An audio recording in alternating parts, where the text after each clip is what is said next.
ఆరోగ్యంగా ఉండాలంటే ఆహార నియమాలు పాటించాలి. ఆహారాన్ని ఏ సమయంలో తినాలి, ఎంత మొత్తంలో తినాలి, తిన్న తర్వాత ఏం చేయాలి, ఏం చేయకూడదు అనేది ప్రతి ఒక్కరికి తెలిసి ఉండాలి. మనలో చాలా మంది తిన్న తర్వాత ఏం చేయకూడదు అనేది తెలుసుకోకుండా ఏది పడితే అది చేస్తూ ఉంటాం. దీనివల్ల మన ఆరోగ్యం పాడవుతుంది. భోజనం చేసిన తర్వాత మనం చేయకూడని పనులు చేస్తే అది మన జీర్ణ ప్రక్రియ పైన తీవ్ర ప్రభావాన్ని చూపిస్తుంది. ఫలితంగా అనేక ఆరోగ్య సమస్యలు తలెత్తే అవకాశం ఉంటుంది. అందుకే భోజనం తిన్న వెంటనే చేయకూడదని కొన్ని పనులను ప్రస్తుతం మనం తెలుసుకుందాం. భోజనం తిన్న వెంటనే చాలా మందికి కాఫీ, టీ తాగే అలవాటు ఉంటుంది. ఇలా తిన్న తర్వాత కాఫీలు, టీలు తాగటం ఏ మాత్రం మంచిది కాదు.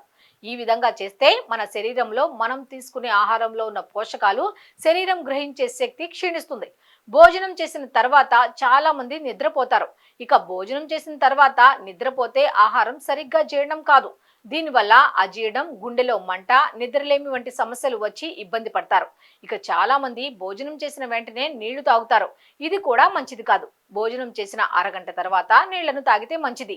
తిన్న వెంటనే నీళ్లు తాగితే ఆహారం జీర్ణం కావడానికి మన బాడీలో సహకరించే ఎంజైమ్స్ తక్కువగా ఉత్పత్తి అవుతాయి. దీనివల్ల ఆహారం సరిగ్గా డైజెస్ట్ కాదు. ఇక చాలా మందికి తిన్న తర్వాత స్నానం చేసే అలవాటు ఉంటుంది. ఇది కూడా ఏ మాత్రం మంచిది కాదు. భోజనం చేసిన వెంటనే స్నానం చేస్తే రక్త ప్రసరణలో మార్పులు వస్తాయి. దీనివల్ల జీర్ణక్రియ మందగిస్తుంది. అజీర్ణం, కడుపుబ్బరం వంటి సమస్యలు వస్తాయి. కాబట్టి భోజనం చేసిన వెంటనే స్నానం చేయడం ఏ మాత్రం మంచిది కాదు. ఇక భోజనం చేసిన వెంటనే వ్యాయామం కూడా చేయకూడదు. ఇది కూడా మన జీర్ణ వ్యవస్థ పైన ఎఫెక్ట్ చూపిస్తుంది. కనుక భోజనం చేసిన తర్వాత వీటి విషయంలో జాగ్రత్తగా ఉండాల్సిన అవసరం ఉంది.